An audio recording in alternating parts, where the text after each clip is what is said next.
আসসালামু আলাইকুম সুপ্রিয় দর্শক মণ্ডলী, দেখতে পাচ্ছেন নতুন প্রজেক্ট।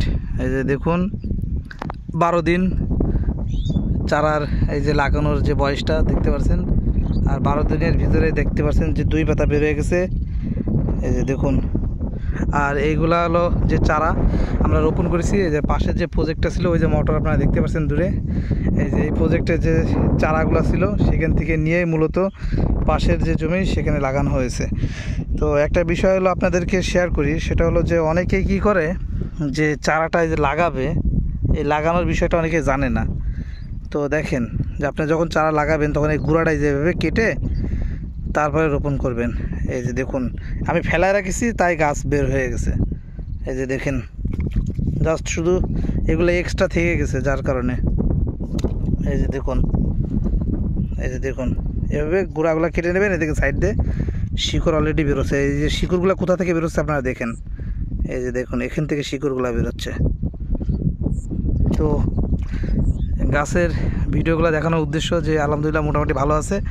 তো যাদের জমিতে বৃষ্টির পানি জমে, আপনারা বৃষ্টির পানি বের করে দেওয়ার চেষ্টা করবেন, বৃষ্টির পানি ধরে রাখবেন না। আর অবশ্যই জমিতে পানি যে কেমন রাখা হয় এটা দেখেছেন। আর যদি আপনাদের জমিতে পেড়ি কাদা, মানে পেড়ি কাদা অনেক প্যাচ প্যাচ করে কাদা, সেরকম যদি থাকে তাহলে আপেল মার্কা জিপ সার বিঘা প্রতি 20 কেজি করে মারবেন। তাহলে দেখবে যে পেড়ি কাদাটা আস্তে আস্তে শক্ত হয়ে যাবে। আর ইউরিয়া সারটা একটু কমায় দিয়ে টিএসপি সারটা একটু বেশি দিবেন। আর কাদায় কেঁচো পোকা আছে কিনা একটু লক্ষ্য রাখবেন, খেয়াল করবেন। কেঁচো পোকা থাকলে অবশ্যই দানাদার যে ফুরাডন বলে ওটা বিঘা প্রতি 2 কেজি দেবেন। আগে 1 কেজি মানুষ ব্যবহার করতো, তবে এটা ডুপ্লিকেট হওয়াতে এখন খুব কম মরে পোকামাকড়, যার কারণে একটু বেশি করে মারবেন। 2 কেজি দেবেন বিঘা প্রতি, সমস্যা হবে না। অথবা তরল যদি ব্যবহার করেন লিকার, তাহলে মর্টার বা হলো অটোফস, এই যে 2টা নাম বললাম, এই 2টা খুবই কার্যকারী, এগুলো আপনারা ব্যবহার করবেন। আর এই যে দেখতে পাচ্ছেন চারা হলো কীভাবে হলো সুন্দরভাবে করা। আপনারা চাইলে 14-15 ইঞ্চি থেকে শুরু করে আপনারা 16 ইঞ্চি চারা থেকে চারার দূরত্ব, 18 থেকে 24 ইঞ্চি লাইনের থেকে লাইনের দূরত্ব দিতে পারেন, সেটা আপনার ক্ষেত্র বিশেষ জায়গা অনুযায়ী। আর পাশে যে পুরাতন যে চারা এবং জমি, অনেকেই চারার জন্য অর্ডার করে।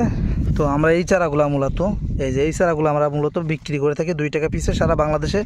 সুন্দরবন কুরিয়ারের মাধ্যমে এই চারাগুলো আমরা ডেলিভারি করে থাকি। এই যে দেখুন, এই যে এই চারাগুলা।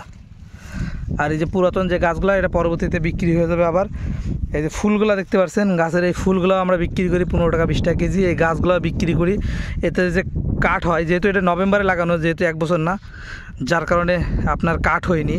যখন কাঠ হবে, কাঠ সহ গাছটা অনেক বড় হয়, এত বড় হয়, সেইগুলো আমরা বিক্রি করে দিই। একটা গাছ 15 টাকা 20 টাকা এরকম বিক্রি হয়। আর ফুল হলো 10 টাকা কেজি, 15 টাকা কেজি, 20 টাকা কেজি, মানে কাঁচামাল তো এক এক সময় এক একটা দাম থাকে। তো এই হলো বিষয়।